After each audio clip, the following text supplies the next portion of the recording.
എന്ത് കോമാളിത്തരാണ് ഈശ്വരൻ എന്നെ കാണിക്കുന്നത്. ഒന്ന് ഞാൻ കൊടുക്കട്ടെ, കണ്ണ് പറ്റാണ്ടൊക്കെ.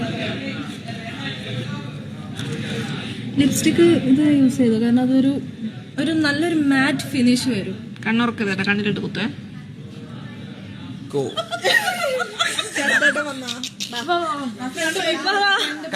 കാണുന്നുണ്ട് വലിയ വ്യത്യാസമൊന്നുമില്ല.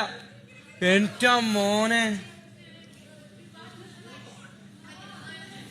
നമ്മളായിട്ടൊന്നും ശാരികത്തിന്റെ ഹോട്ട് സീറ്റ് പൂട്ടി വിട്ടേക്ക്. ആ ഷോ ഇനി പോയില്ല ഇങ്ങനെ പോയാ. എടാ എന്താ കാണിക്കുന്നത്? ഇത് എന്തായാലും നല്ലൊരു തീരുമാനമായിരുന്നു. അതും ശാരിക പോലത്തെ ഒരാള്.